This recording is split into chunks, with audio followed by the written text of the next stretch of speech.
If in the year 2017, around September, somebody had come up to you and predicted that the party called Jubilee will form an alliance with ODM, what would have been your reaction? Most would have responded, not in 1,000 years. Rubbish. It will never happen.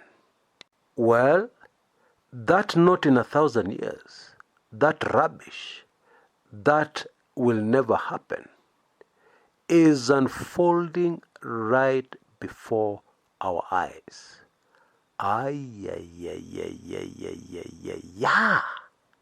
Perhaps the most important key lesson for students of politics is that in politics, this is proof, this is confirmation once again, that in politics, anything, and I mean anything, is possible. You see, what most of us do not realize is that in politics, you don't need to like each other to form an alliance. You don't need to be friends. You don't need to see eye to eye. No. All you need is something called common interests. Period. Now, on today's show, we will thoroughly analyze the alliance, political alliance, being formulated as we speak between the ruling Jubilee Party and the Orange Democratic Movement of Raila Amolo Odinga. We shall look into some very important key issues that nobody is discussing yet concerning this alliance. Indeed, critical issues that could point to the future and what we should expect. But let us start with that murmuring at the back of the room, which I can hear very clearly. Somebody is saying, Chris, you told us very recently that the handshake is now ice cold. It's not as warm as it used to be. So now, what do you have to say? Now that it has been made public that Jubilee and ODM are going into a political alliance. Chris, you misled us. Okay, let me repeat what I've just said. You do not have to be buddies, bosom buddies. You don't have to be very warm with each other to go into a political alliance. Let me take you briefly back to a very memorable time in Kenyan history when we thought things have changed in Kenya. Of course, we were wrong. But before we discovered we were wrong, we were very happy. Indeed, somebody came up with a survey at around that time, and Kenyans were listed as being amongst the most hopeful people in the world at the time, 2003, at the beginning of the Kibaki administration. Yote yawezekana bila Moi. Anyway, at that time, my political lecturer and myself were very amused at how some characters within the National Rainbow Coalition were so uncomfortable with each other. Let me give you one good example. The late Professor George Saitoti and Raila Odinga. At one memorable press conference, when it had been announced that NAC had won and KANU was finally out of power, shortly after those results had become very clear, the press managed to corner Raila Odinga and Professor George Saitoti at the same time. And they shot a question at Raila Odinga, and he began to reply, but he did not go very far before Professor George Saitoti interrupted him or barged in to give his own response.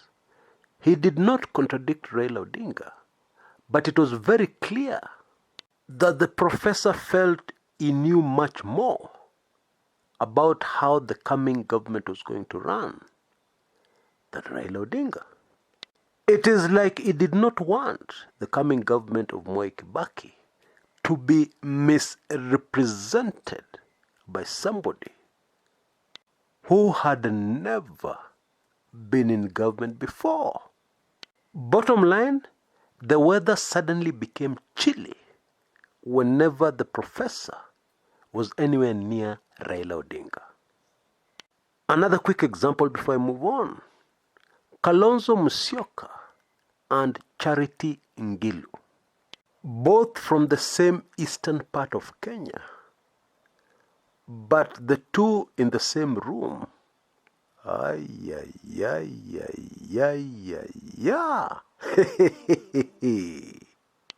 Now, if you review some old clips of when all the coalition partners, the major ones, were joining hands to sing Yote Yawezekana Bila Moi, Her Excellency Madam Ngilu, today Governor of Kitui, found herself very close to Kalonzo Musyoka, and she cleverly quickly shifted her position so that she would not need to hold Kalonzo Musyoka's hands as they sang that song, Yote Yawezekana Bila Moi. And yet all these characters were in the same government of national unity.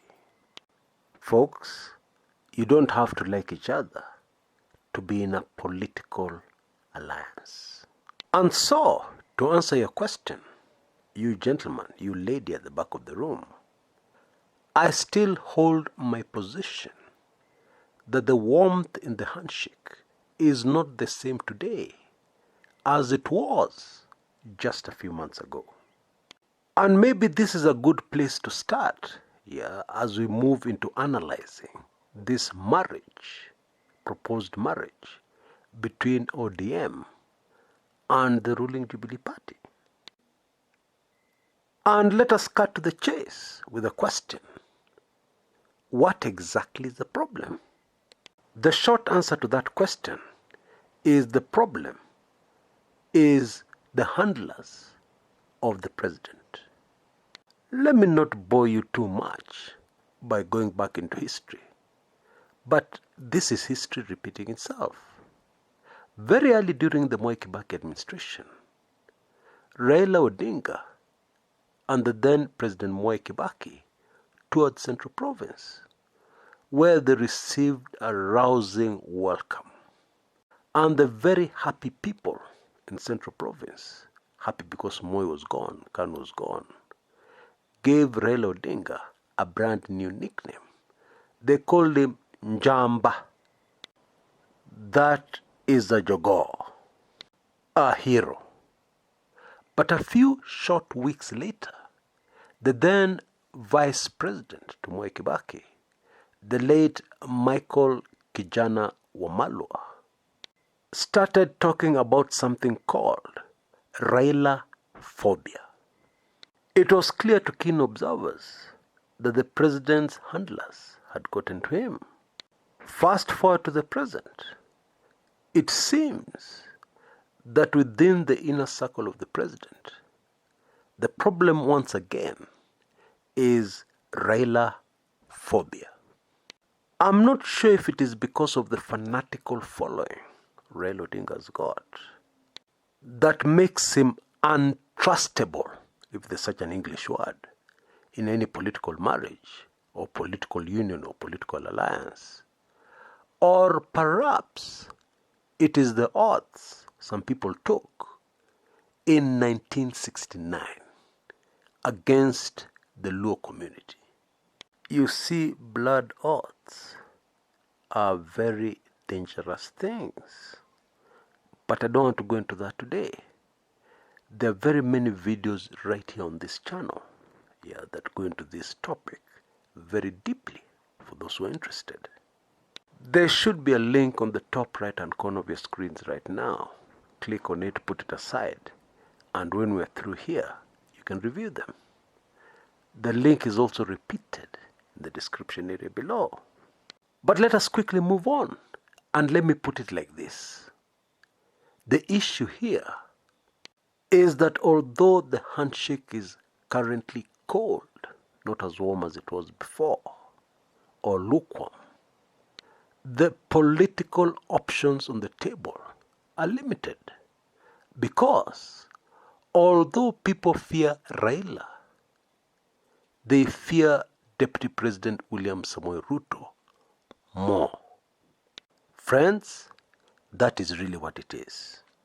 Now, Deputy President William Samoei Ruto has rubbished this coalition of sorts.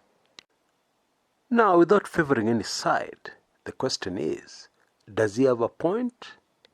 My response, yes and no. Let's start with the yes. Yes, he has a point, because this Jubilee going into a coalition with ODM is not the Jubilee Party of 2013. The truth is, it is a fractured party, and a far cry from the once powerful, influential Jubilee Party. Insiders have repeatedly told us that most of the politicians, elected politicians that make up Jubilee, are not even with the president's faction.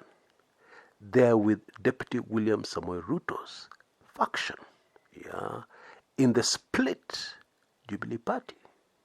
And these analysts are saying that what is happening here is that actually ODM is going into a political alliance, a political marriage, with about 40% of the old Jubilee Party, less than half.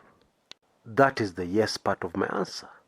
The no part of my answer is that even if this is true, there's one very important factor that cancels out the fact that this Jubilee is split right down the middle. And it is the following.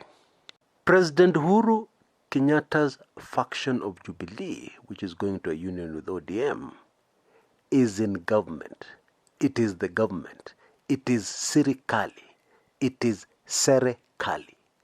And in Africa, that changes everything. History has shown us that those who control the instruments of power control elections, and they also control election results. And they don't have to rig those elections. Although they do, more often than not, there are many other things you can do with instruments of power to influence an election and how people vote. But having said that, in my view, whatever happens, the 2022 presidential elections will be extremely difficult to rig, mainly because of what happened in 2017. You know, the Swahili have a saying, kilicho na mwanzo lazima kiwe na mwisho. Nothing lasts forever. And judging by what happened in 2017, the bag of tricks for rigging a presidential election in Kenya zimekwisha. They are finished. Let me give you a very simple example. If you lie to a child that you're going to bring them sweets tomorrow, and you manage to fool them 3 times, 4 times, 5 times, it will get to a point where it will be impossible for you to fool that child. It will reach that point where that child will tell you, even before you open your mouth, I know you have yet another excuse. Your lies and your trickery will reach an end, and you will become an illegitimate promiser of sweets or candies to children. If any government tries to rig itself into power in 2022, it'll end up with a very serious illegitimacy problem. In 2017, this problem was so serious that the government was forced, the legitimate government, was forced to seek legitimacy the only way that was possible, and that was by forming a marriage, a coalition with Raila Odinga and his ODM party, hence the handshake. And we know that the handshake has run into a lot of problems. Indeed, the fact that the handshake is still alive and well today can be attributed to two factors, and two factors alone: the influence and power with the people that Raila Odinga has. That's the first reason. And number two, the fear that people have over Ruto presidency. In my view, anybody pulling off that 2017 move in 2022 will suddenly realize that they have breathing problems. You see, it's very simple. Quick example. In a soccer game, you're using your right fullback to overlap along the right flank to cross the ball in for somebody to score. And it works the first time. Do you think it's going to work the second time? Your opponents will read that move, and they'll make the necessary adjustments to frustrate that move.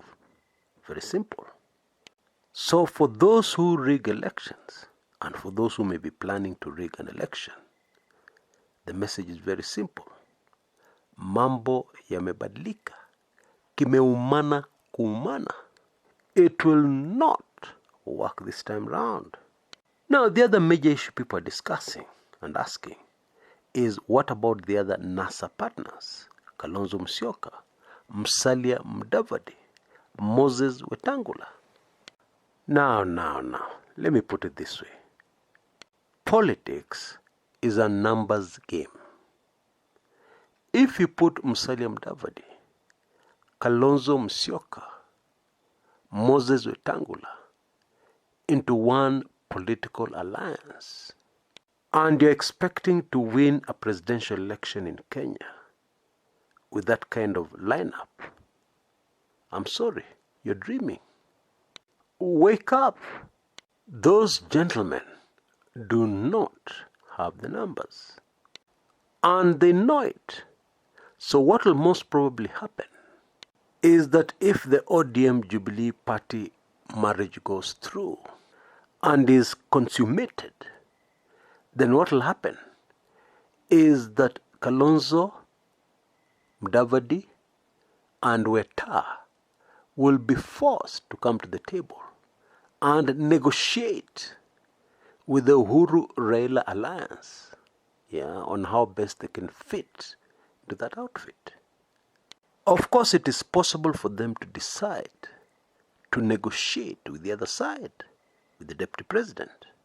That is unlikely, but in case it happens, folks, then we'll have a real presidential race, a real contest to behold. Although the ODM Jubilee side will have a very huge advantage, and it is this: Kalonzo, Mudavadi, Ruto, and Weta will have to sit down and decide who will be president. Wah! And that is a major, major headache. Kalonzo Musyoka wants to be president. He has been somebody's running mate for too long. Even his own people will reject him if he's somebody's running mate yet again. Musalia Mudavadi thought he had it in 2013 until a man called William Samoei Ruto came along and messed up everything. He has been patient. Time is running out. And more people are telling him, you have to vie for the presidency this time round. William Ruto is already deputy president. He's not interested in being a deputy president again, etc., etc. In sharp contrast, The union between Jubilee and ODM has an incumbent, yeah, and so that decision is already made even before the coalition agreement is agreed on. It's obvious, it's a done deal. The presidential candidate will have to come from ODM. But let me end today's show with what will be a shock to most. As powerful as the ODM Jubilee planned coalition is, there are too many powerful forces fighting against it, both within and without, if I can talk like Kenyans. And the stakes being as high as they are, there are things bound to go wrong. And some of the things that are bound to go wrong could easily derail this powerful political marriage before it bears fruit. That is my view. In subsequent videos, I will go deeper into this. These powerful forces, mostly outside government. Although, as the Swahili say, kikulacho kikongoni mwako. But even as I do that, it will be important, critical, for you to take in a few of my weekly intelligence briefings so that we're on the same page. And with the current offer, it is possible for virtually anybody to join my weekly intelligence briefings. Because as soon as you become a member, you receive all WIBs ever produced, including the latest, which focuses on the late Kshs Kirubi, a very fascinating brief, which has shocked many.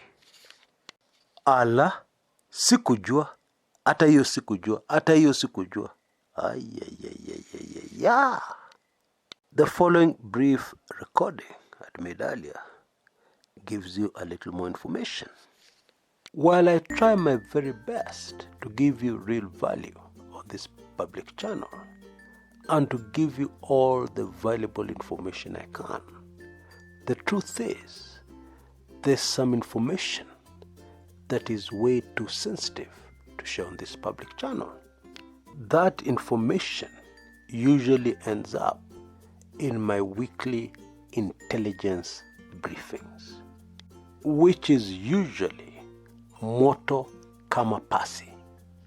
Just to give you a few examples, what really happened to former President of Tanzania, Dr. John Pombe Magufuli? Is it true that he passed on at a Nairobi hospital? Actually, the Magufuli inside story is nothing short of mind-boggling. Most people who have taken in my WIB number 52, which contains this information, have been left breathless. Even the most hardened cynics have been left bila words, if I can put it in the Kenyan way. Another example of a WIB that I published recently. There is a secret that those who are close to Raila Odinga have guarded and continue to guard with everything they have. Why is this particular secret so sensitive? And what is it anyway? It is contained in one of my WIBs. In fact, a recent one. And there's much more, including things you'd never imagine that are happening in the corridors of power that neatly explain what we see unfolding in the public domain. Bottom line, you will never look at Kenyan politics in the same way again after you become a WIB subscriber. Indeed, it is true to say that in most instances, the truth is stranger than fiction, and sometimes much more difficult to believe than fiction. But it remains the naked truth. And now you have a golden opportunity of becoming a weekly intelligence briefing subscriber on a monthly basis, which will automatically give you access to every single WIB ever produced. Oh yes, I will send you all the WIBs immediately you become a subscriber. And to become a monthly subscriber, all you need is $9.95 only, or Kenya shillings 995 only. Simply send a blank email to the email address you see on your screens right now, and you'll get an automated response by email instantly, within seconds, with full payment instructions and what you need to do. The same full payment instructions are also included in the description area below this video on YouTube. I strongly recommend that you go for it, because this offer will not last for much longer. I really look forward to seeing you on the other side as a WIB subscriber. Thanks so much for your support. It means a lot to me. And I'm saying that very sincerely from the bottom of my heart. I look forward to seeing you on the other side as a WIB subscriber. Until next time, this is Kshs. Kumekucha.